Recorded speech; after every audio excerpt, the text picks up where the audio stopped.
Previously on Roleplay Radio. Griffin, I have a secret to share. Despite our family's reputation, we are running low on money. Our family has enjoyed a life of luxury. That is slowly changing. It is up to us to continue the lineage, help the Birmingham family thrive once more. Mistake. Hello, Professor. This might be sort of a weird question, but do you know of any sort of magical artifact, item, spell, enchantment, anything that could manipulate thousands of people over hundreds of years? If you want to target that many people at once, you need something big. At this point, they don't exist anymore. Mistake, they're Blood Age relics. First example that came to mind, and he pulls out a thick history book that is on Golwanda the Blood Spiller and Xandril the Executioner. Some say that Xandril's people hated Golwanda's people to such an extent that it wasn't natural. And they had very powerful magic items. Many of them say that they used them to control their armies, to give them powers, to make them more raging so that they would kill mindlessly. Of course, those relics were never found. A lot of people say that Xandril and Golwanda died with these magic items. Well, I have a starting point at least. One of the final battles was actually in a region of the world used to be called Zivastra, but modern day it's the outskirts of Redfell. Mistake kind of takes the book. Oh. Do you mind if I borrow this? Let me ask you something. Do you at least have a lead, or you just keep jumping in and wandering about aimlessly? Our lead is what's coming out of the book. In theory, that points us to whatever's making them come out of the book. We need you to read the incantation. Once upon a time, two dryads wandered through the night sky, and the book begins to glow as you all get sucked in to this book. Okay, so you're roommate and you don't change in front of each other then. That's not like a weird thing to not do that. Do you not change in front of your roommate? I go to the bathroom. Why would we go to a different room? It seems awkward. Awkward if you're attracted to the other person. And you see what appears to be like a large well. You see that it is overflowing with water, and the birds around it are kind of like trying to stay as far away from it as possible, as opposed to what you're used to in the pictures. Do we have to go swimming? Seems like we might have to, yeah. Do we all have to go swimming? Koss is gonna be like, oh thank God, thank you. Yeah, no. You stand, on the edge of this well. The rest of you watch as Griff gets swallowed by the water. You reach the bottom of this well. You take a couple of steps back, and then your back hits something solid and squishy. And it is round like an egg, like a cocoon. And then you realize this is not the only cocoon. There's another, and another, and another. Easily a dozen cocoons down here. He's gonna cast chromatic orb lightning. You point your family ring with the burning hammer crest at these eggs. It ripples all around. All the eggs light up, and you could see the vague shape of a mage hunter growing inside in each and every one of them. And then all in unison, your same spell gets shot right back at you. And for a moment, your entire world goes black, and you turn into dust.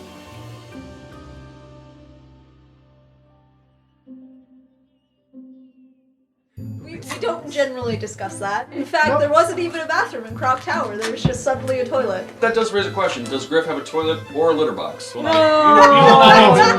not answer this. Griff had a litter box. Surely he wouldn't have had to pee himself when he got locked in his room. It's That's a a toilet fair with point. litter in it instead of water. It's a dry toilet with Oh gosh. Yeah. Oh no. Out of character subject real quick. Sam, for whenever you hear this episode, these muffins are so good. They're so good! I haven't tried one, but I'm excited. They are vegetarian, by the way. Okay. He used vegetable oil, that's why. As opposed to cow oil. Our DM is very patient. I would like to start. Okay, with let me go in. Yes, please. No, I wasn't finished. I wasn't. I would like to start. I would like to start with a quick vibe check, because quite a lot has happened. So, how do your characters feel thus far? It is today we pick up a week before exam number 1, Griff just doesn't feel well today. Griff is going to be low vibes. which makes 2 people in the party not feeling great. One of them stressed out and overworked and underslept, and the other one just ill. How's Gary feeling?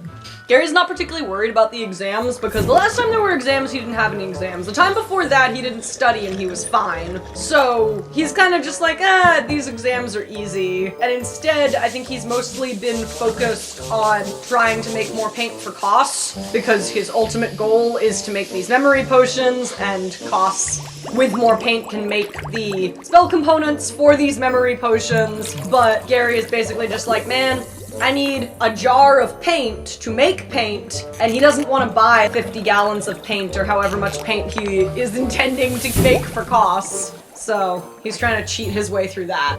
Mistake. Mistake's not doing great. She was already very stressed trying to figure out what's going on in Redbow. She has been keeping this from the party. Michael reminded me of the masks rule. Of when you are feeling insecure, you deal with that condition by taking foolhardy action without informing your party. And that is basically exactly what she's doing. She is feeling very insecure with all of her home stuff, and she insists on doing this herself to prove herself to Rezi, but also to keep the F Squad out of the very real danger she expects to be there. And then someone broke into her room and gave her very real reason to distrust her roommate. And because of that, she is doing a whole lot worse. She has Phoenix summoned any time that she would not be around, like the F-Squad or other people that she trusts. She is never alone in her room at all, and especially not with Enya. If Enya is not there, Mistake might sleep a little bit, lightly, with Phoenix, like, standing guard. Mm-hmm. But if Enya is there, Mistake does not sleep in her room. The orc were trying to kill all of us last year, and Toby's concern for his hometown is what the Auric exploited to recruit him, and Enya's looking at stuff out of concern for her hometown. So Mistake feels incredibly unsafe, but she doesn't have enough information to bring the F-Squad in. Has Mistake been sleeping anywhere else, like on the floor of King's room? Yeah, absolutely. She doesn't want to stay in Koss's room because Chimera. She doesn't want to stay in Griff's room because of Quintilius, and now also Griff being sick. She's like, no, I definitely don't want to impose. Which means she might bother Gary, but after having had this conversation with Gary in which he refuses to even change clothes in front of his roommate, she's like, maybe I won't. So she definitely over the weekend, she went to Crop Tower and told King that she's been sexiled. And asked if she could sleep there instead. Goodbye. It's been a long time since I've heard that term. And Koss? Koss was feeling better now that they've dealt with the book situation and all the fake creatures coming out of it, but they have realized that they have a lot of social obligations. Like, last session they had to ditch out on Shuga for the study session, essentially. Yep. They have the final coming up, and they are not as confident as Gary is about this classwork. They also accidentally ended up being recruited onto the Silver Trove team, and they have to go, like, deal with that and come clean about being Aether, but also not come fully clean about being Koss as well. So I think they have a bit too much going on in their life, essentially. Everybody except Gary is so stressed right now. Gary's fine. Gary's fine. For some reason, I like the phrase "get rigged." It was wriggly, wasn't it? So, we start the session on the third day. We fade in on the three squad members, Garrett, Greg, Mistake, and Koss Silver Trove, getting ready bright and early in the morning. A montage of them getting ready, and then cut to Griff, who has a free period, who is asleep. And then we cut right back. What are people doing to get ready? Koss is doing the, like, face flashes to pick out a face to wear for the day, essentially. In the mirror. Chimera patiently waiting behind you. There's only one mirror. Tell you what, Koss is gonna conjure the illusion of a mirror, because that doesn't need to be a physical object. Great, you can use that one. And she kind of pushes you away. Alright, that's fine. And then continues doing that. Cut to Griff. He sleeps and he rolls over. Cut to Mistake. Mistake is in the scriptoria, trying to finish up some of the stuff she was working on before she grabs something from the Biblioplex Cafe and heads to class. Quickly, like, scribbling down a few things from whatever book that she has to put back. Cut back to Grim, still sleeping. Rolls back in the other direction. But yeah, his whole butt is out from under the covers. He is wearing underwear, of course, but like the whole butt is out. Cut to Gary Grigg. What's he doing? He's ducked into the bathroom to change, and then he goes to go back in the room. It's like, oh, sorry, you're not done. And now he's just standing in the bathroom, trying to figure out how long he should wait. Akatarus opens the door. He's shirtless. And he's just like, oh, sorry, I just came by for some deodorant. Right, Oh, sorry. excuse me. And he like bends over. It's like, oh. Gary's looking literally anywhere else. Not having an awakening. What's wrong? Did another fly get in? I'll get rid of them. What pests? Yep, okay. And he just like puts on the deodorant and he's like, oh, Gary, go along. Hang on. I think I gotta roll for this. He catches the deodorant, and when he's fairly sure no one is paying attention, which the only person who could be paying attention is Kataras, he smells it a little. Okay. It's definitely not weird, right? That's not that It's not weird. That's fine. We cut back to Grim. Griff is sleeping like this. Head down, ass up, by the way. Yeah, and then we come back to the group. And the group is heading to Duplicative Magic 101. And you meet right outside. Lorene is standing by the door handing out the assignment for the day. Mistake doesn't really notice anyone, just very focused on just get in the room, grab the paper, sit down. I think Koss is attempting to wave the Mistake and is getting nothing, and so Koss will just like tap Mistake on the shoulder and be like, hello, Mistake? Hi, yes. Morning. Good morning, are you okay? Yeah, no, just very focused. I feel like I've become the person who enforces that people in our group sleep when they don't, so I feel the need to ask, have you been sleeping okay? Yeah, been sleeping just fine. Okay, well, let me know if there's anything I can do to help. I might have something for you. I need to try a few other things first. Great. But I'll let you know. And so you you begin with your assignment for the day, which is so you've been studying in this class how to duplicate objects. The first few weeks we were in this class, there was the pile of mundane objects that they had that you guys all had to duplicate. Now you've moved on to more complicated versions of the same spell. That is to say, you are to duplicate something and then test it out and see how realistic it is. We just had a deodorant. It could be anything like a deodorant or a perfume. Or something edible. Some people in the class are duplicating a beer and then they want to drink it and see if any side effects happen. And you can choose what to duplicate. It could be a potion, it could be paint. I was gonna say, I think Gary has brought a can of paint to help make Koss paint. Koss has brought a muffin. Please muffin me. Muffins brought to you by Real Life When fan Koss Sam duplicates Gilmore. the muffin, we need to give Michael another muffin. Of course. And Mistake. Probably like a food item or something. She probably just like grabbed an extra apple from the Biblioplex Cafe on her way in. Anyway. Shouldn't do that to food. Food is special! Yeah, food is also required to live. Okay, that's a good point. But it's not gonna be the same! Did you know, Mr. Grigg, says Adrix, that by duplicating food, there are entire culinary textbooks, people with expertise on food that is not natural but magically created? So you do have to handle it differently then. A bit, yes. That makes sense. Right, brother? I concur. But it's still just edible, right? Oh, of course. So really anyone who can duplicate things could do things like solve world hunger. Well, there are side effects. It's not always perfect. But I see your point. There's also the point of the issues with world hunger are less an issue of supply and more an issue of supply chains and getting the food to the right places. Oh dear. But if there was someone, positioned in a place that didn't have a lot of food, but they did have a little bit of food, then they could make it enough food for everyone. That's true. Professor, is there anything we need to do to stabilize these duplications? I mean, are they just, once you do it, it's going to work, or are they going to flick back into non-existence? Objects can be duplicated and remain. Humanoids cannot. Life cannot be replicated unless you spend decades and decades studying. That makes sense. So what about a steak? A steak is no longer alive. Okay. Therefore, it can be replicated. What about yogurt? It has, what are they called? Bacteria, probiotic in it. Well, why don't you try and duplicate it? I forgot that germ theory was developed. So we cut away from that for now to see Griff again. This time, Griff is still asleep, presumably. It's still 9:30 in the morning. But you get woken up.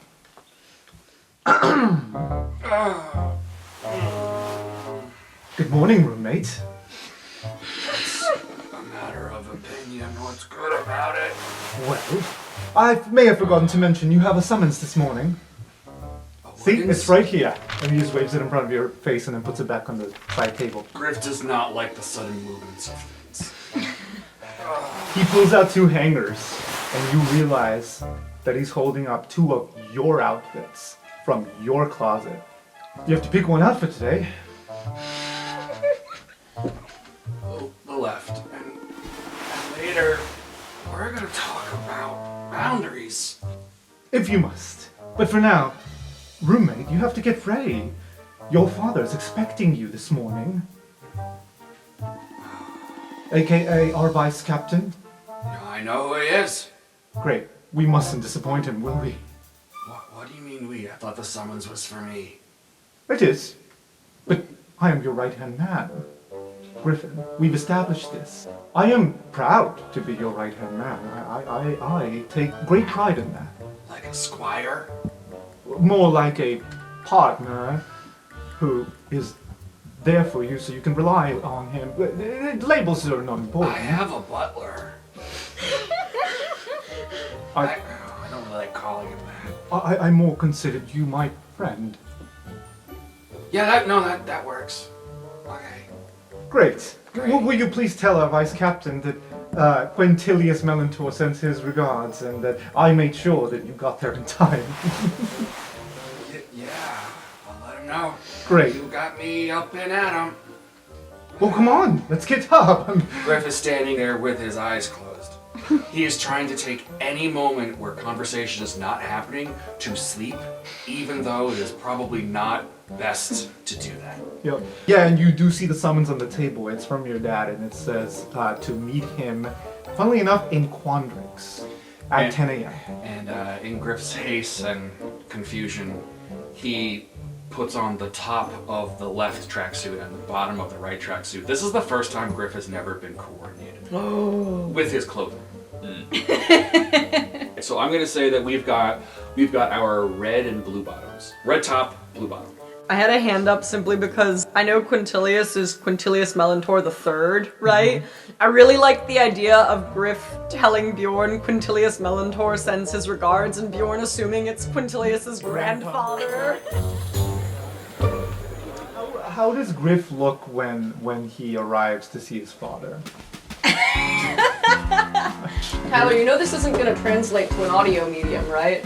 Yeah, but the audio medium will at least get the ruffles of his He looks clothing, like maybe? the dude in the 80s movies that just got out of bed and is going to a job interview after just taking 5 minutes to get ready. One pant leg hiked up, the opposite sleeve rolled up. He's like the drunk guy at the party who's like, I'm not drunk. He like moves in circles. Listing side to side. Yeah. Some students that were talking to Vice Captain Burninghammer, he's very obviously engaged in conversations about careers in the future. When he sees you approaching, He can't get his zipper up for his jacket. he like face palms. He does the thing where it doesn't latch properly, so you move the zipper up, but it doesn't actually zipper anything, so now you just have the zipper in the middle of your jacket. Yeah. Okay, now get closer to the mic, Tyler. So now you just look like Titus from Final Fantasy X. Very disheveled. So he sees that and he just face palms real hard and sends the students away with a hand wave. Walks over to you. You look well. Feel great? Do you? Nope. How much did you have to drink, Griffin? Surprisingly, not a lot.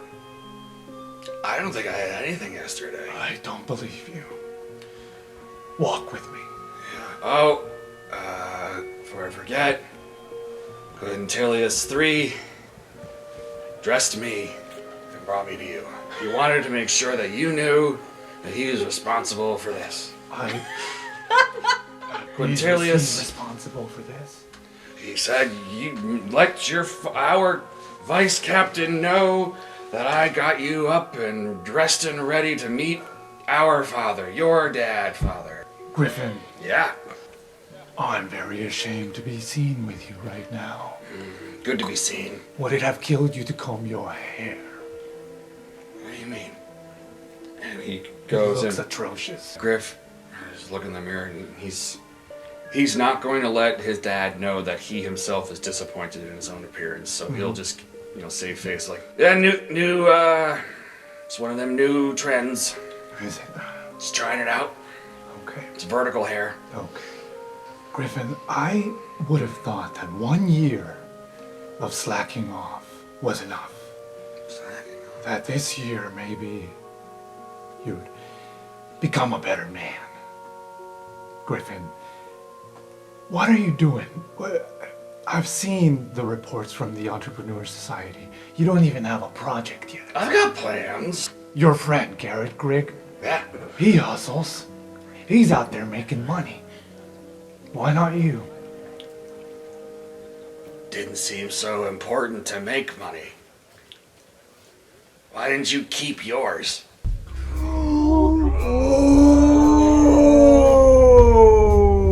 Did he take fire damage from that hellish rebuke? Sick burn. I'm going to dismiss that as hungover buffoonery. Your sick burns will not save our family from bankruptcy. He puts an arm over your shoulder, to save face in front of the students that are just walking by. It is up to you and I to restore our legacy. And I just can't help but feel like you're not taking it seriously. Have you even started the book search? Have your friends even found any of the Rose Pentagar books? Or have you just been rescuing puppies from trees? Nice. Griff is not going to disclose, so he will remain vague. We are consistently working on it. We just put together a B squad for the research of it. And we're also managing the other random things that happen at this school. At your age, if my father, your grandfather, had asked me to complete a task for him, I would have done it within a week. That's because you don't want to be your own man. Sorry. Inside thought. That's strike two. Griffin, you are pushing your luck. There's only so much money in the vault. Do not make me withdraw funds from your name. Anyway, there's a way that we can make this work, you and I. I know you and I don't see eye to eye sometimes, but given that the other men in our family I can't always count on, your uncles, a lot of them have gotten used to the comfort, and then there's your uncle that we don't talk about, who disgraced our family. It's up to us to restore that legacy. And he starts to look around at the Quandrixes. He says, last year, the dean of this school was an Auric, right under everyone's noses. Do you know how many of our little Quandrix students might have been in on it? Here and there you see a couple students, a lot of them are quick to not meet you guys in the eye. They just walk by, they walk the other way, walk across the path to avoid you. And Bjorn is reading into that a lot. Perhaps you can ask your friend Garrett Grigg to be a sort of spy for you.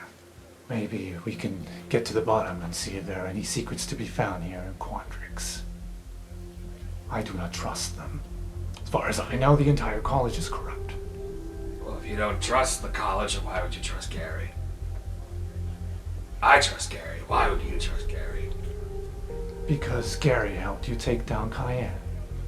So what you're saying is, not all Quandrix can be trusted except for the Quandrix that can be trusted. Got it. What I'm saying is I see an ally for you in Gary. But if I were you, I would ditch the Tiefling and the Changeling. Tell them to settle on a face already. Who hurt you? And He's just gonna go over and take a seat. These people, my friends, the tiefling, the changeling, have names. Do they? Is it Adrian or is it Koss? Is it Mistake. Raya or is it Mistake? Why don't you call them what they're asking you to call them and get out of your rigid mindset here, Dad? Listen, we can work together, but you're not gonna tell me who my friends are. Hell, this is the squad that you're relying on to get your work done, to get your fame back and your money back, and you want to defame the other two who are part of the squad? You don't make sense, man.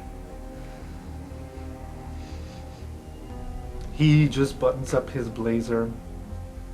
Very well. I see now that we are not compatible. You are free to follow your path and I will follow mine. And he walks away. You're just coming to that realization that we're not simpatico, Papa?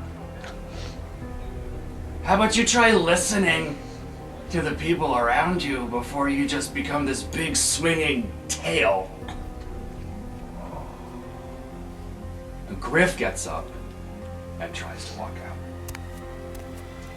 Because fuck you. You're not walking out of me. You can't fire me, I quit. He casts prestidigitation on you as you walk away to brush some of the hairs off of your jacket, just to make you look a little more presentable, just to spite you. You got some eye boogers you might want to prestidigitate.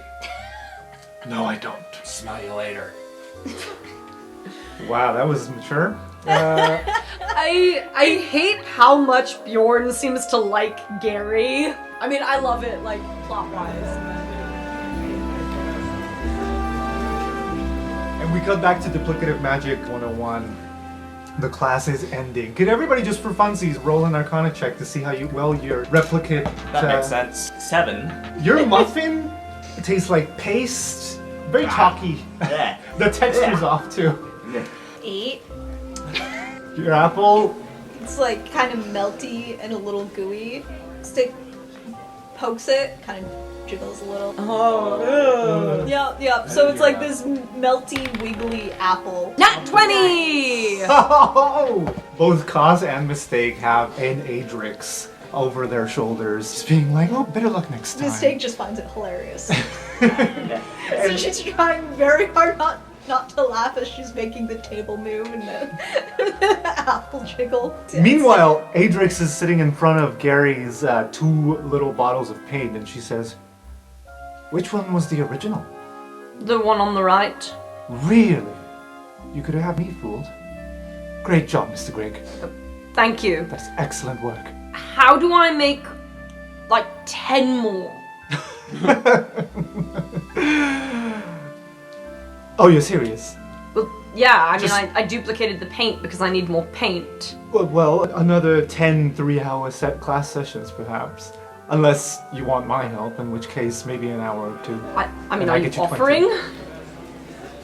Well, I am a busy person. What? Can't you ask the Distinguished Performing Arts Society, or whatever they're called, SPAs, for paint? I mean... They're funded quite well. I'm not part of it. I was in the play last year, but not this year, so I don't think they're just going to give me paint. What an odd request. What for? You're not a painter, your friend Koss is. Correct. I'm infusing it with magical properties so that my friend can paint me some spell components, which are living and therefore cannot be duplicated in the same way. That is very creative teamwork. I like it. See me after class. Koss has gone over to Ricard, who is in this class, and has duplicated a glass of water. She can wash down the taste of this moment. Koss and Gary have free periods after this, but Mistake doesn't. Mistake has to rush to lunch and then historical record keeping, and probably looks very tired. She wanted to keep the jiggly apple. And as Adrix and Nev probably after class, Adrix removes all of the duplicates of herself. As she's helping Gary with her painting duplication, Lorene comes up to Mistake and Koss before Mistake is able to head out. Hi. Hello. Hi. Hello. Exams coming up? Yes. Are we ready? No.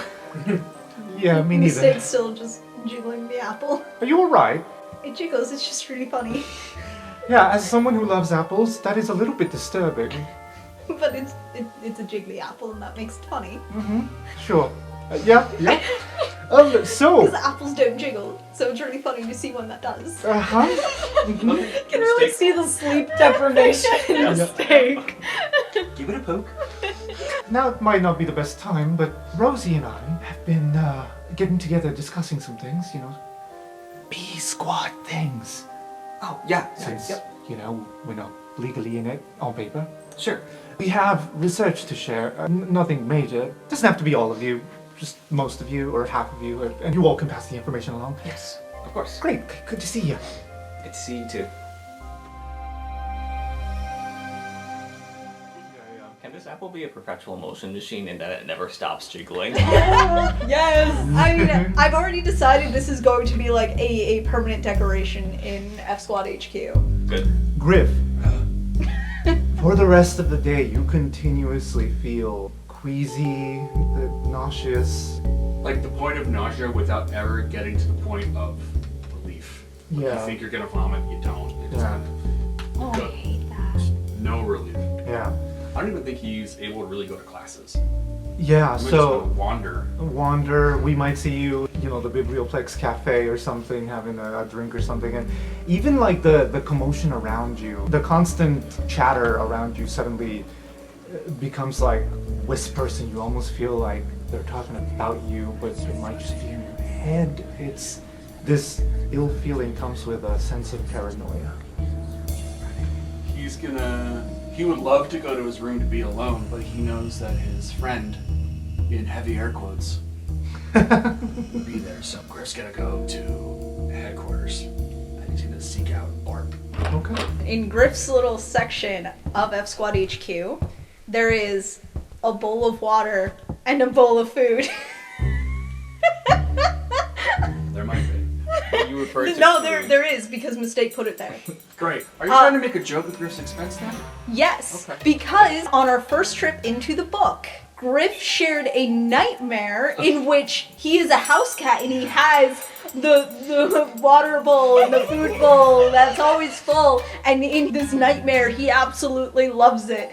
So Mistake put some water and some trail mix or something. This is perfect because Griff is like. Someone's deepest fear against the man. This is Mistake's prank on Griff at the moment. But the prank backfires because it feeds into the paranoid, deluded thought of being persecuted. That's dream food. Why dream food real food? And so he's like staring at it on occasion, not eating it. Bart is there, and I imagine he's cleaning. He's like, "Oh, sir!" He hasn't looked you in the eyes yet, so he's bringing over a little box. It looks like a little jewelry box, but it's made of wood. He's like, "Oh, is everything all right, sir?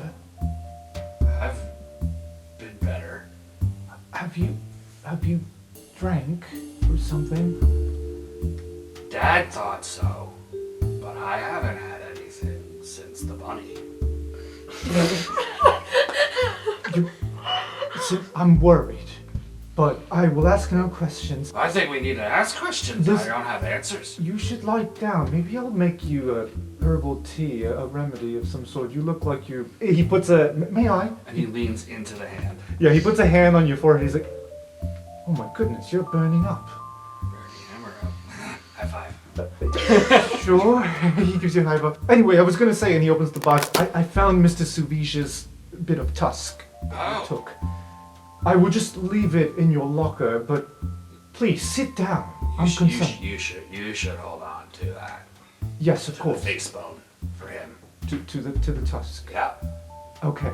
I'm gonna go and make you that remedy. You please sit. Okay. Oh, And he sits on the floor. We'll get back to you. Meanwhile, Koss, during your free period, where would you be heading to? I think Koss is going off to try to do the rain check study session with Shuva.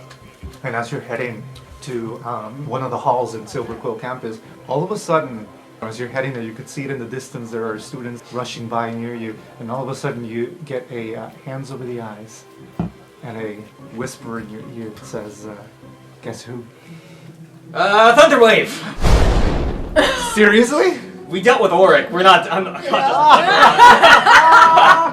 I think we're all kind of feeling it. Mistakes been paranoid, Griff's becoming paranoid. Oh my goodness. Gary's That's fine. a 6! Holy It's not. shit. and takes 11 points of thunder damage. The boy you are dating gets thrown back against the wall. Some of the wall chips away as he's pinned against the wall. And he's just like, ugh. But somehow, in his pain, still looks sexy as hell. with his V-neck and his hair just blowing back and sparks of lightning coming out of his fingertips. Damn. Koss, realizing who it is just like, oh my god, I'm so sorry. Don't do that. Why are you sorry? That was so hot.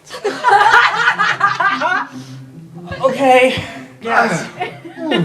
You You owe me a back massage. Okay, sure, whatever. Sorry, it's just like after the whole people were trying to kill me last year thing. No, I get jumping it. about that. That was probably in poor taste. Ooh, do you want to walk with me? I feel a little dizzy after that. Sure, yeah, I've got a little bit of time. Oh. Are you sure you're okay? I've taken worse hits. Koss is going to like do a little bit of like hair out of face, checking, like make sure that his like eyes are still focusing, kind of thing. I'm fine, really. You don't have to worry about me. How's it going? Got time? I was just going to go study with Shubatri. Oh right, exams. Yes, kind of important. I'm not super book smart, so it just seems like, I don't know, last time I kind of got a free pass because of the whole F-Squad shenanigans that happened at the end of the year. Yeah. This time around, I don't know. Yeah. And we'll see if I show up. Are you not going to exams? I usually take things day by day, see how I'm feeling that day. But then you fail and then you can't go on to the next year, though. Well, you fail and then you have to get a tutor, and that's also kind of hot, isn't it? What? Having a tutor? Not to brag, but I've seduced a few of my tutors in the past. How old are you?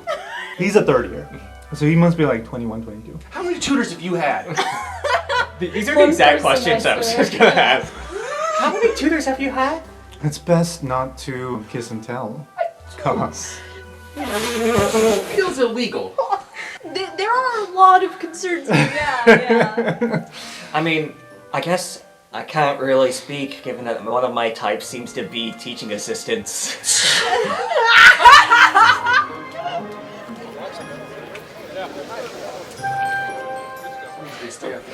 We cut to a few minutes later, and he's bought you like an ice cream sundae or something. And you're both walking, he's walking you to your study session. Walking and eating a whole ice cream sundae? Mm-hmm. Wow. Koss is having a couple of spoonfuls of this ice cream sundae. He has got a little equivalent of a Slurpee. You know, I really didn't need this entire whole thing. Are you ungrateful? No. Oh. No, I you, am grateful. You know what I do to ungrateful people. Okay. I'm kidding. Look of concern. You know, I'm really happy to hear that Tyler gets upset when Alex flirts heavily with anyone, not just me. Like, I thought he was just like, oh, I don't like seeing the married people act like married people, but he doesn't like it like There's in a general. sinister quality to what's happening here. There are a few red flags. Okay, listen, Dario, you're, conventionally attractive and all. I can't wait to see where this goes. Go on. You kind of sprung the whole dating thing on me at the end of our last hangout session, and then I haven't really had a chance to speak to you since then. What are you talking about? We talked on the letter. Well, yeah, but not in person. It just feels like, I don't know, you seem like you have an idea of what you want this to be. I'm concerned. Are you not interested in hanging out? No, I What's am. going on? I am. You know, I've been with people who the whole label thing scares them off and all that, and you don't have to put a label on. Can I do an insight check on this guy? Sure. Is he being sincere or is he trying to... 15 still. Okay, you get the sense that he's being totally sincere. Like, he has not lied to you since he did the hand over the face thing. Like, yeah. Okay, it's not a matter of labels, I just wanted, to have a little bit more time to consider it because we kind of jumped right into the part where you said we were dating. Well, if it helps, half the time I'm joking, or I'm pushing my limits because it's amusing. No, I know you are. That's like your thing. You think you're super cool and you can push limits all the time and I don't know. I'm confused if this is a compliment or an insult. Or a judgment. I'm just saying that you didn't really get a chance to figure out whether or not I was actually into you, so maybe I'm not. Ooh. You're not? I didn't say that. He takes a step forward. You can look me right in the eye and tell me that you're not even the least bit intrigued. Not about a little bit. And... Yes! I don't like you not a little bit, I hope that's clear to see. And it's making me feel mad and flustered, thinking about the way you look at me. My heart is racing, but this is not a crush. Oh, why do you make me blush? I've been feeling kinda feverish whenever you are near. And I worry that it's medically inadvisable to have you here. My hands are shaking, my head it turns to mush. Oh, why do you make me blush? Why do you act like you're so swell? You're nothing special, I can tell. But you still gallivant and shine like you're so bright. Why do you stand up oh so tall like you're the best and worst of all?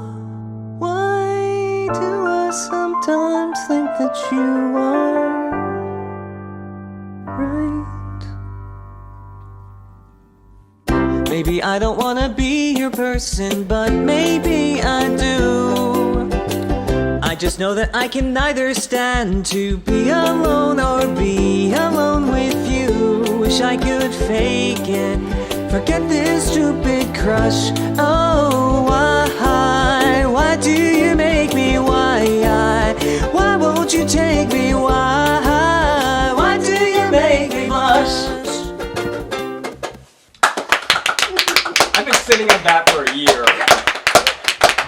That was great. Good. And I just finished actually fully producing that song, so... Inspiration points. It is now available on YouTube. I loved that Rin was mouthing the lyrics Yeah, along. me too. I love that song.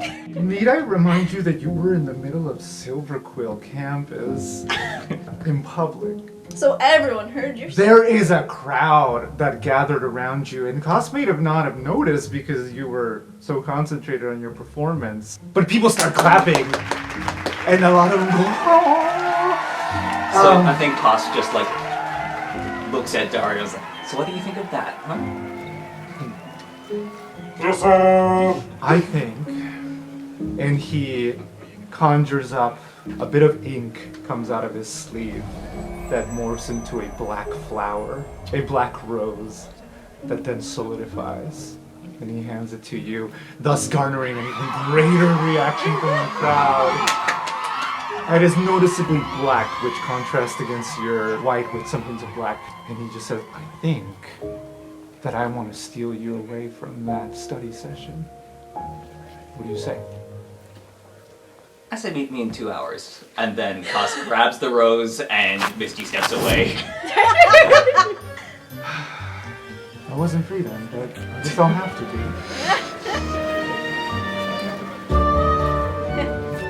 Mistake, how are things going in historical record keeping? She's trying very hard.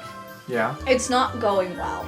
She tries very hard to focus on things, she's trying to take very thorough notes, and she just sort of baps the jiggly apple with her quill on occasion. She tries to take notes so fervorishly that it makes the table jiggle a little bit so that the apple jiggles a little bit.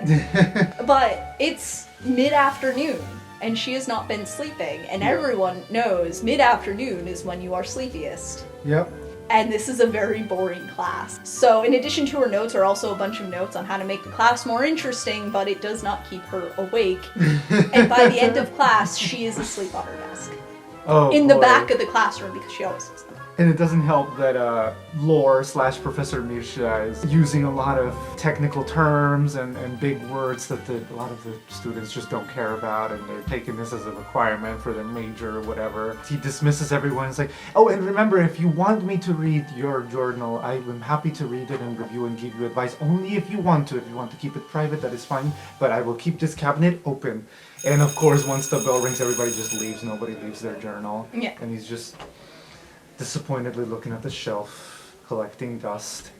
But then he notices you. He walks over to your desk in human form, because he does that for class.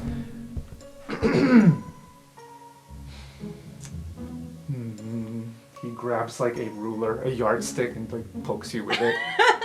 I think that wakes her up, and instinctively in battle mode, I think she tries to grab whatever's poking her. Sleight of hand check. Good at those? 15. Yeah, you grab it and it just throws him off and he lets it go. It's like, I come in peace. Sorry, it startled me. I fell asleep, didn't I? Yes, I apologize that the subject matter was not the most exciting. It's fine, and she double checks that she still has all of her notes and all of her stuff and nobody took anything, so she has like this frantic moment of double checking everything, and then relaxes when she realizes she still has stuff, nobody stole it from her. Is everything alright, Mistake? Yeah, it's fine. I did actually want to talk to you about something. Great, me too. You can go first, but first. And he like rushes over to his desk at a visibly fast pace. And then clicks a button under his desk. All of the windows and doors close. He's like, haha, I beat you. What? Every time I used to do that last year, you used to beat me with thaumaturgy. Oh, Magic's magic's stupid anyway. Well, this is Clockwork Gears, Loshield's doing. Yeah, I got you. Anyway, and then he takes off his ring to then become a tiefling. The sigh that comes every time, like a weight's lifted off his shoulders, and he sets the ring down on his desk.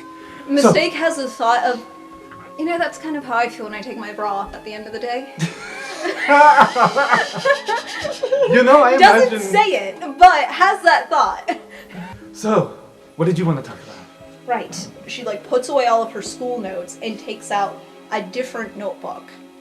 Opens it up and flips through the pages. And these are all of her notes on Redfell. It's a bunch of stuff that she's copied from other books. Maps that she borrowed, she traced all the maps.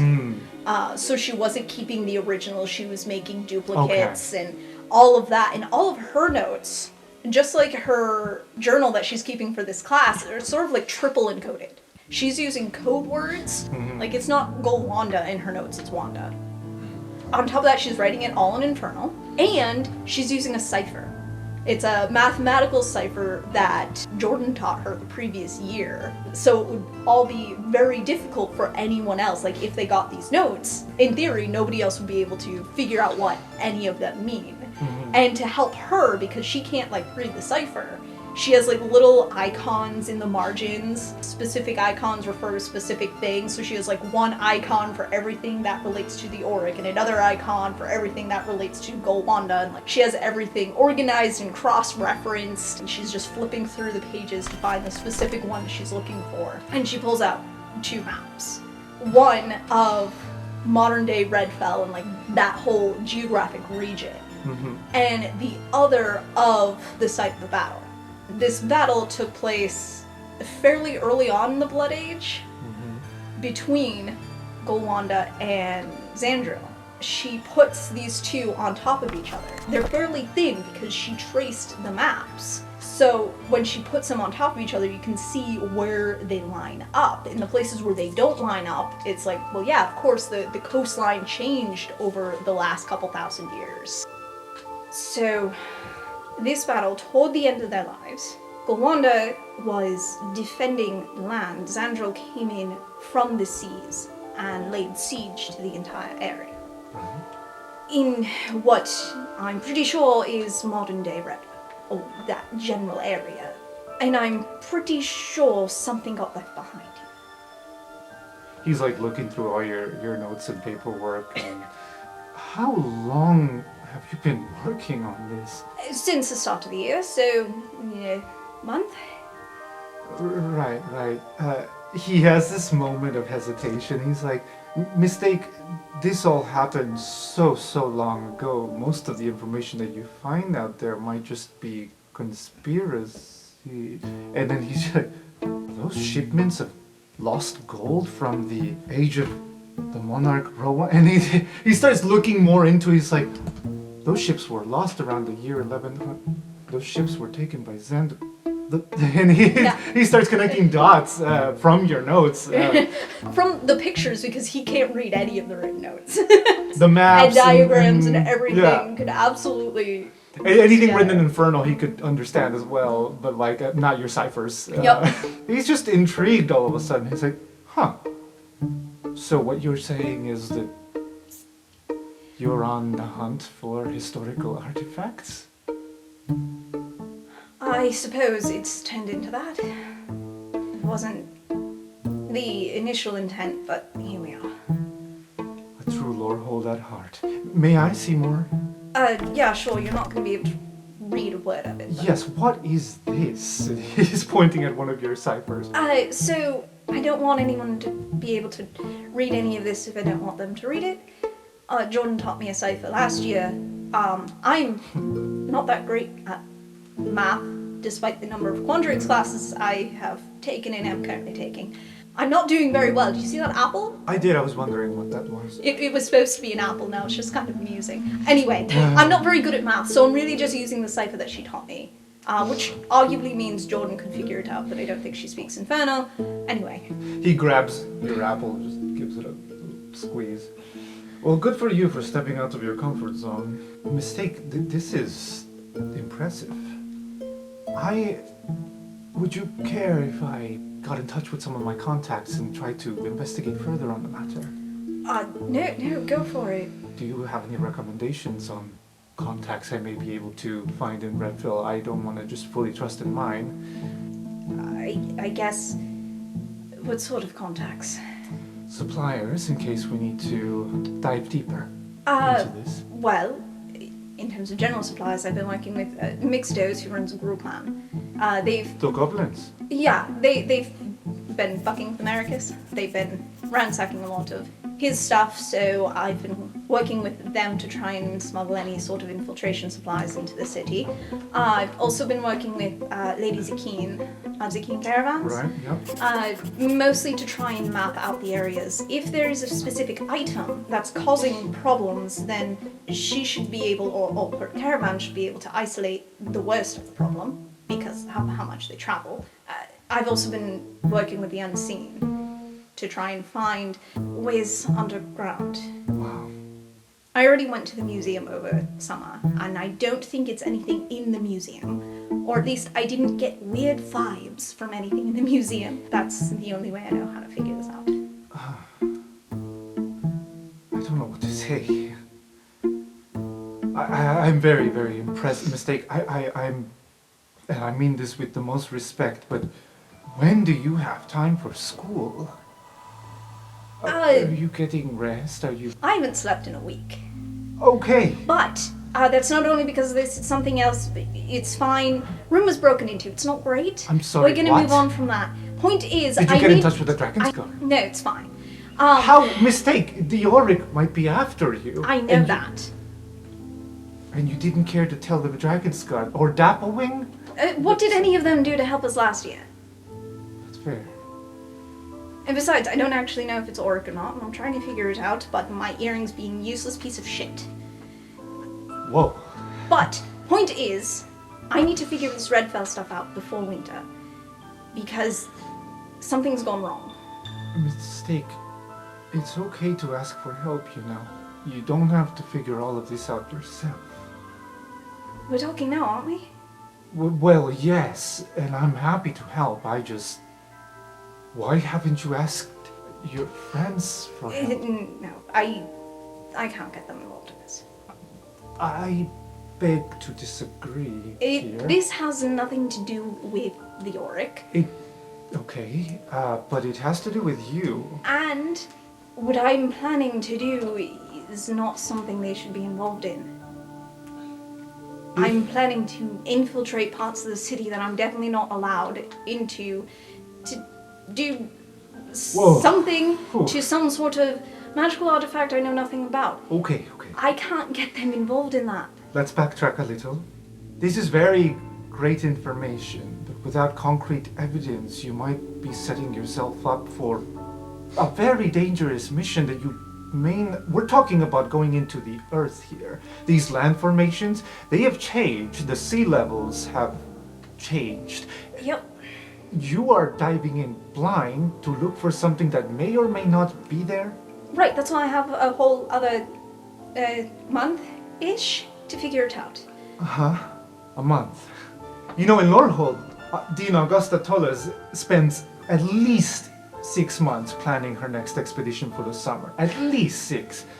How long have you been working on this? Since a few weeks? I mean, in terms of earnest research like this, yes, but I spent my entire summer trying to figure this out too. Okay. And before that, Rezzy spent the entire spring. Okay. And I can't wait. And the Unseen and the Gru clan, you trust them completely as much as you trust your F-Squad? For what I'm asking them to do, sure. They don't know the details. They don't need to.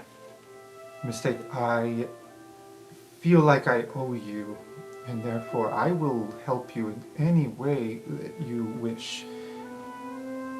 Do you wish me to not say a word to your comrades? Well, yes, I don't want them involved in this. Like you said, it's incredibly dangerous. I will respect your wishes. I do not agree with them. Even I know when to call my friend for help. And he motions over to Professor Khan's office next door. Yeah, okay. I mean, if I thought this was related to the Auric or something, I'd tell them. But it's not, and it's personal.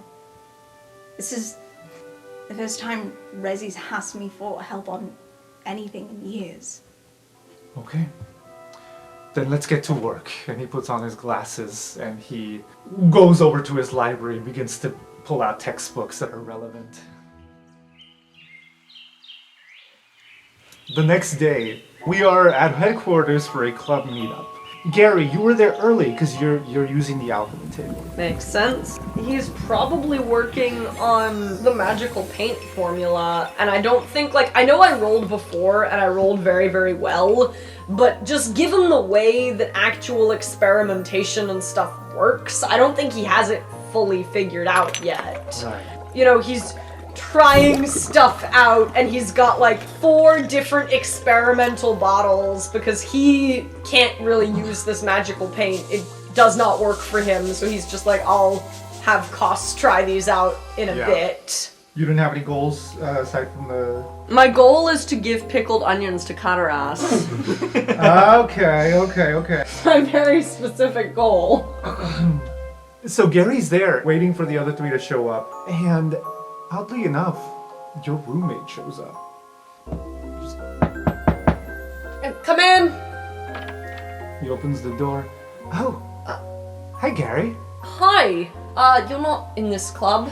No. Not that I'm not happy to see you, just I'm surprised. Oh, good to see you too, bud. He has a bow in his hands, like a shooting bow. Uh-huh. It is noticeably new. He didn't own a bow before. Oh, neat place this. What's going on? It's F Squad headquarters, so it's where we have our F Squad, Right. B Squad club meetings, and I've just been using the alchemy table because I still need a pass for the labs. Apparently you have to be a third year to be able to get in without a pass. Oh, is that So- right? He's distracted by all the stuff that is around here. Not just your alchemy lab, but like the library, Koss's paint station, Griff's workout station. It is just like, you really customized the place, didn't you? I remember when this was the janitor's office. I mean, I didn't. I think Griff and Shelley did it. Did you ever meet Shelley? No, I didn't. I heard about them from Rosie. They're real nice. I'm sure you'd like them. Anyway, I just came by looking for your friend Mistake. Oh, well, if you wait, I'm sure she'll be here soon. Okay, I'll wait. Is that to do with the bow? Huh? Oh, yes! Yes, it doesn't matter. What is that?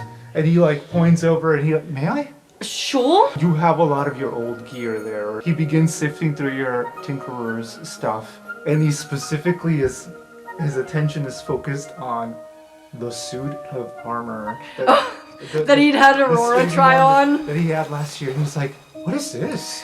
This is a really very interesting outfit, isn't it? It's strengthening armor, but I kind of abandoned the project because I realized that I'm not strong enough, that being a little bit stronger really helps. This is material So- here. That's magically infused copper. No. Yes. That's brilliant. Okay. He begins putting it against his chest. What size is it? Can I try it on, Gary? I'm sorry if I'm imposing. I don't No. have You to. go right ahead. Are you sure? Yes. Alright, exciting. And he begins to like. Is this shed just how some everybody layers. flirts with Gary? Right? He begins putting some of it on. He's like, Gary, could you zoom me up? Yep. I'm sure. I also can't get the latch back there, the little Right. buckle. that Sorry. goes around Yeah, the- that the just thigh. buckles. Right. I got it. Right. Okay. Sorry. If this is awkward, I don't. No. It's good. And yeah, you are very much reminded of that time that Aurora tried on that same exact suit and you helped her. This is one of the very first conversations you had with Aurora. And here you are doing the same exact thing with Cataras. Oh, wow. You know what? Might be thinking about getting myself one of these for the LARPers Guild. Oh, I mean, it's custom made, so I don't know that you could Yeah. get one, but if you want... It's a bit tight, yeah.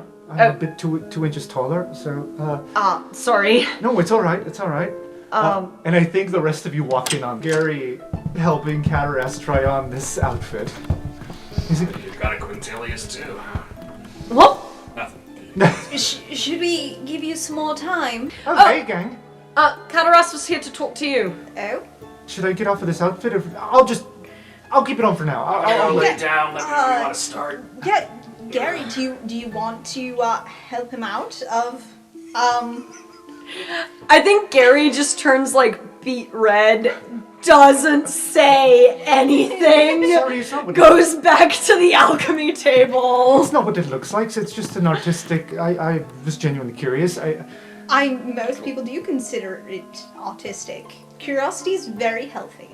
Thanks. I do say so myself. Yeah, he does go over to Mistake just as Lorene and Rosie are showing up to greet the rest of you. He pulls out his bow. He's like, this might be a bit random, yes, but my friend Rosie told me that last year you taught Coast Silvertrove how to fence as well as Rosie. I mean, we did some sparring outside Croc Tower sometimes. Yeah, and I heard that you also can shoot a bow like no other. I don't know about that. I can't shoot for shite, pardon my language, but it's all I could afford. For the LARPers Guild, it was the cheapest thing. This is not an actual bow, it's a prop. But Okay. I'd like to learn. Okay, well, prop bow might just not shoot very well Oh, in general. So, you know, if you're finding you're not hitting the target, don't blame yourself too much. okay. Normally, I just go to some random place in Witherbloom where nobody else is and shoot the trees. Right, if you have any more tips, I could use a coach. Sig does some mental calculations. Maybe like in the 4 to 6 time period on like third day. Third day or- this week or next week? Well, it's 4th day. Oh, right. Today.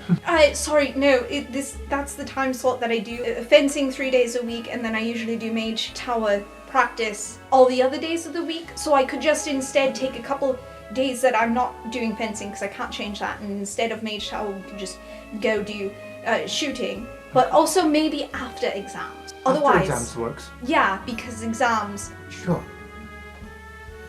You sure you're alright? I'm great. Great. I do have a bit of a special herb to help you calm down and relax a bit if you need it. I'll grow it myself. That sounds lovely, but I don't think I really need relax right now. I think I kind of have just a lot of things that I need to do, you know? No worries. Let you know I want that at some point. Great. Great. I'm gonna... Chocolate covered egg.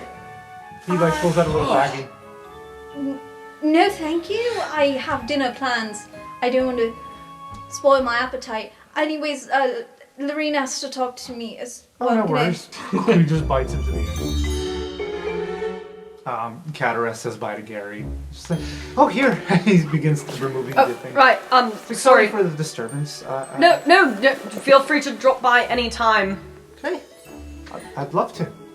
I could use more friends outside of the LARPers. And I want to say it's after Kataras leaves that Gary then goes to his bag, like sees the jar of pickled onions, just like, fuck! Do you run after him? Yes. Yes! You run after him. Lorene and Rosie were like, okay, so our findings were... Garrett, where are you going? Garrett! Go chase down your passions, Gary. Lorene is just screaming, Garrett! And he's running away. I'm feeling Aaron! Now, please do a dexterity saving throw as you're running after Cataras and having to dodge people. It's a very bad. It's a 4. This is very scary. and throw the jar and have this whole slow motion moment watching it fall to the ground and shatter in front of you? Is that what happened? Yeah. Ooh, can I actually see this happening? Sure. Koss is like leaning out the door, being like, Yeah. go It chase doesn't your make sense to passions, you. Gary. Go do it. Koss instinctually conjures a pillow beneath it. Ooh. And then Gary kicks the pillow! Yeah. Yeah, Gary is running after Cataras, presumably shouting his name to get his attention. Trips on his own shoelace or something. Probably just his own feet. And yes, much like Rin said, slow motion fall as the jar of pickled onion is slowly falling and it's about to shatter. And then a pillow magically appears and catches it just as Cataras turns around to see it. Koss lets out a sigh of relief, and then realizes that they're intruding on this moment, and ducks right back inside. And then as soon as they get inside, they look down and be like, "Wait, I didn't have magical paints." That was the thing. You didn't catch that? I love it! I love it! Cataras leans over, picks up the jar from the pillow, looks at it like it's made out of gold or something. Like it's just the most beautiful thing he's ever seen. And looks over at Gary on the floor. On the ground, yeah. And just holds out a hand. Yeah, Gary takes the hand. Gary, you alright? You get hurt? Nope. Sorry, meant to give you that. I'll go back inside now. Wait. You made this for me. I mean, yes, it's just onions in vinegar for a long amount of time. It's not just that though, is it? And he gives you a hug. It's like, it's my favorite food, Gary. Yeah, I mean, I noticed that. I want to say, as he's hugging you, he's open. Priority. And he closes it back up after getting a sniff. He lets go of the hug and he just goes, Gary, you're a true friend, you know that?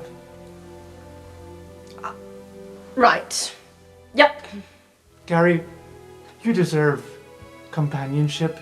And this right here speaks 1,000 words. Gary, I'm gonna set you up. Oh. No!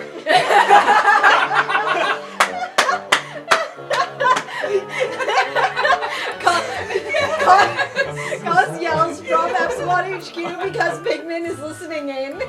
Yep. I am going to go through my LARPers and see who's a good fit for you. And if I can't find anyone, I'm gonna ask them to brainstorm with me because you deserve this. You deserve companionship. That's all right. Hey, don't maybe worry. sometime we can try a double date. You know, you and I, we get two people, and we do. I've heard. People, Yep. I know how a double date works. That sounds great. Yeah, I'll set you up with someone. You set me up with someone. And then, you know, we can do each other that favor. Honestly, I don't have much preference other than vibes. So, you know, boy, girl, anything in between. Right. Okay. Deal? Deal. Great. And he shakes your hand. I am so delighted to be your roommate, Gary. And he just gives you a pat, and he, on his way out, he begins just chugging this pickled onion juice.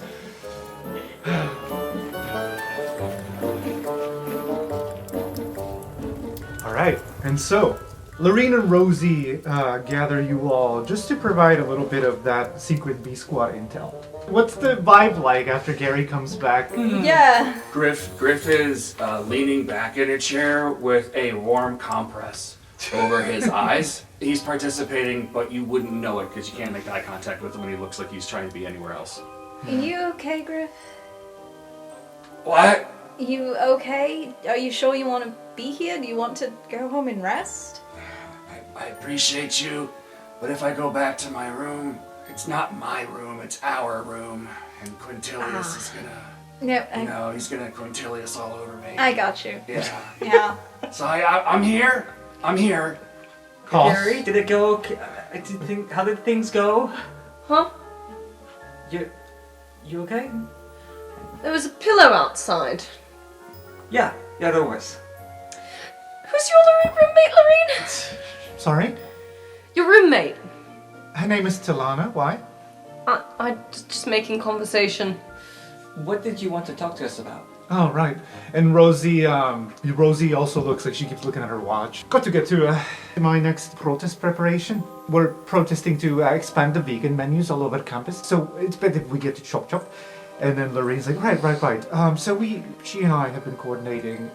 We gathered some intel on the other colleges. We just figured we'd check in every once in a while. Right, yes, well, I got some Lorehold information. It's kind of boring. While doing protests there, that there is a supposed band of geeks from Lorehold who is starting a team called the Scroller Blades. And apparently...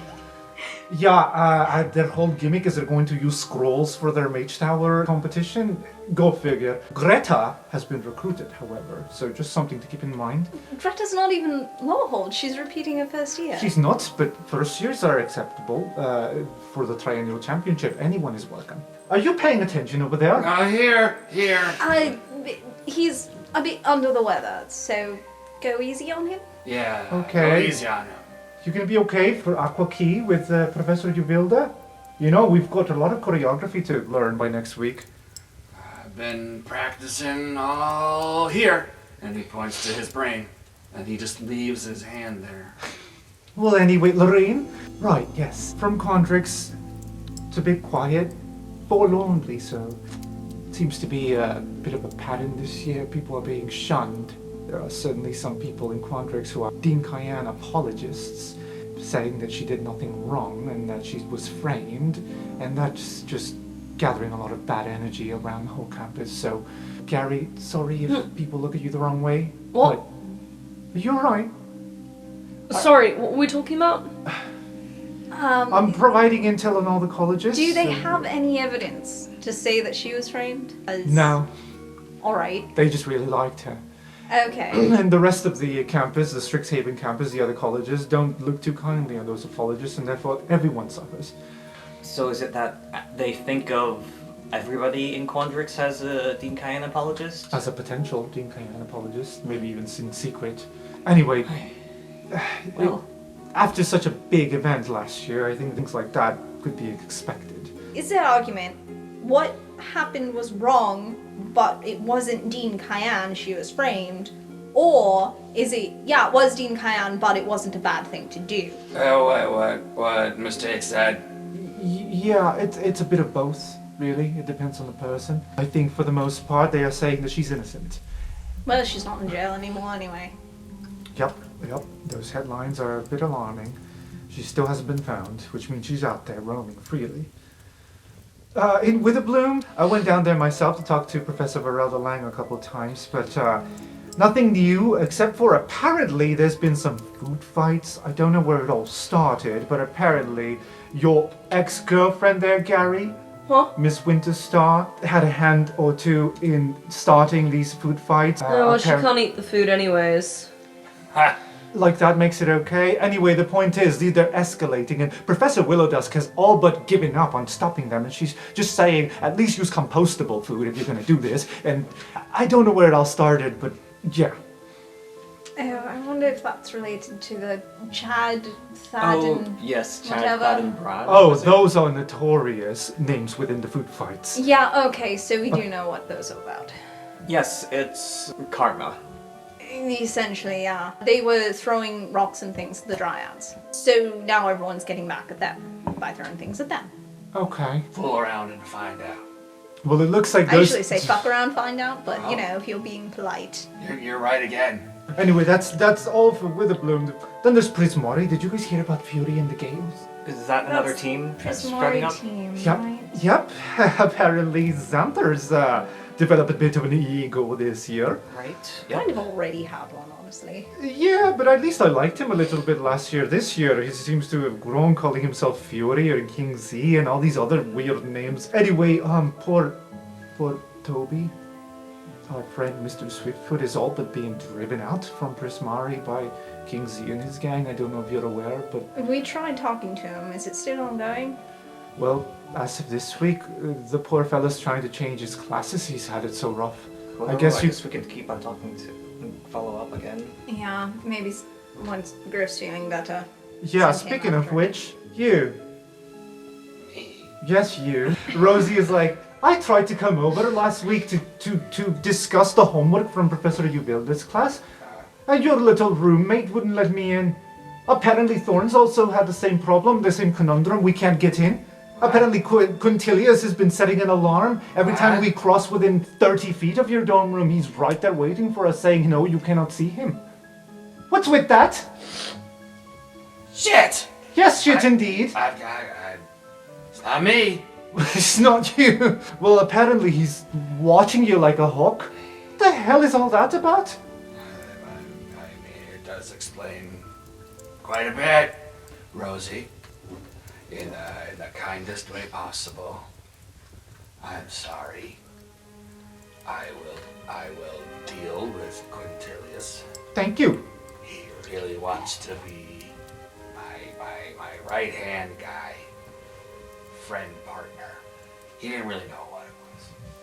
Oh, sounds like a screwed up roommate situation there. I think he loves me. You know what, to each their own.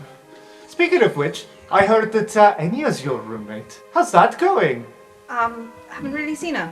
I think we have maybe one class the same, and then it seems we have opposite schedules. Oh, that's odd. Yeah. Well, do say hi to her for me. I do miss her. We don't get many folks from Vermeulen around here. You know of others from Vermeulen? No, just that one very handsome dwarf from Prismari, that Nori, and that's about it. And then as Lorraine hears, it's like, I'm sorry, did you say Vermeulen? Whew, that brings me back. I haven't been back there in what, I was 13? Did you used to live in Vermeulen? No, just Dad took us on vacation there once. It was quite lovely to see the spectacle of the city with no sun. Anyway, it got boring after the second day. City with no sun. Yeah, 6 years ago it suddenly got enveloped in darkness. They call it the Darkening. Oh, you know your history. Yes, there's nothing really much to see. It's just a grimy old town anyway. Why'd your dad take you there then? It was, well, like Lorraine said, it was a bit of a spectacle. This sudden magical phenomena that engulfs the entire area in darkness. There's no sun? Ever? Right, sorry, I'm probably just being paranoid. given Why? your dad. Oh. Yeah, nobody knows what caused it or how to fix it. But it sounds like he took you there after it had happened and when it was being a tourist attraction, which is already sort of weird, but I suppose we don't really have evidence that it was anything to do with the Auric. Right. Sorry, Lorraine, forget I said anything. That was insensitive. She writes something down.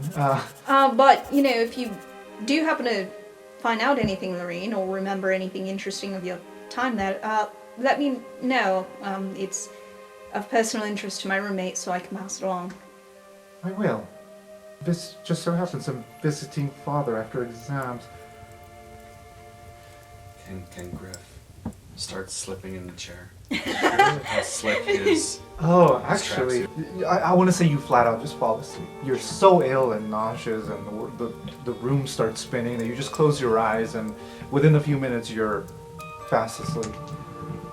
And you remember being in that pool. You start dreaming about it. About floating and then being sucked down into the pool. And you start just getting really restless in the dream, like you're having trouble breathing and you can't breathe, and oh my god, no matter how much I swim up, there's no surface. And it just gets worse and worse and worse. And then the world goes black and you basically have a dream of dying before you wake up back into the room in a drench of sweat. You are... fuck! Griff, should we get you a more horizontal service? Where are we? F Squad HQ. Okay. You were only asleep for a few minutes. Alright. Is everything alright? Yeah. Do I need to call Professor Varelda? You don't need to call anybody. Okay. It might not be bad to talk to her anyways. You've been sick for a few days. I agree. Rosie and Lorraine, do you have any other things that you wanted to share? No. Rosie? No, I'm good. Well, we really appreciate your assistance. I'm getting the sense that some of us might need a moment to think things through, but... Sure. We'll keep gathering intel. I will touch base with my father. Koss, pushes Griff back up, right? Back into Bernie's me, yeah. And we'll talk to Xantha again. Oh, we can do it. Go for it. The more people who tell him off, the better. You're pretty fierce, so you could do that, yeah. Oh, thanks. And they both just walk out of headquarters. Thanks for your help. Bye, Gary, says Lorraine. Bye. You know, the number of times you put your foot in your mouth, I'm surprised she still has a crush on you. What? You okay? Huh? Yeah. We need to bring two of you to the infirmary now. No one in the F squad is feeling great. Koss is feeling pretty good. Okay, so there's things to make plans about, but I just wanted to address that it seems like there's a lot of stress in the room. Stress or ennui or sickness. I have a jiggly apple, and that makes everything okay. I just wanted to offer that maybe the night beforehand we do something nice as a squad. Night before exams. Yeah, to relax. Night before exams, I'm studying. Yes, exactly. So we'll have a fun study session together. Oh, I was gonna take an extra shift at the tavern because nobody wants to work during exam season. We could study at the tavern? Sure, that works. Oh, like we did last year? Yes, and Gary. Koss presents from behind their back a bouquet of willow flower. What? I didn't do the paint yet. Yeah, so, it turns out I might not have needed the paint. Wait, so then why am I doing extra credit homework for duplicative magic to make up for getting a bunch of paint duplicated for me? Because you're nice? Alright, I'm sorry. I'll accept that. Thank you. I'm sorry, can I help with the extra credit homework?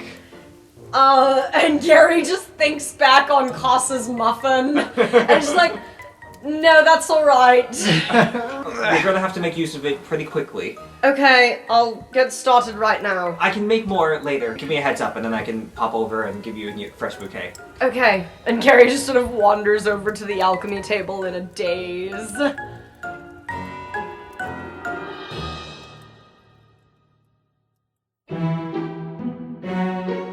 Hello, everyone.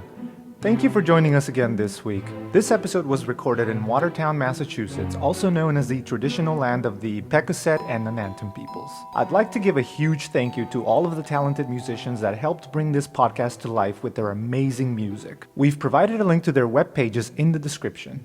I would also like to thank our talented players, Tyler Rubin, Rin Garnett, Michael Yang, and Nikki Aguilar Thompson. This story would not be the same without their wonderful creativity. I've been your host and DM, Alex Aguilar Thompson, and I hope to see you here again next week for another episode of Roleplay Radio.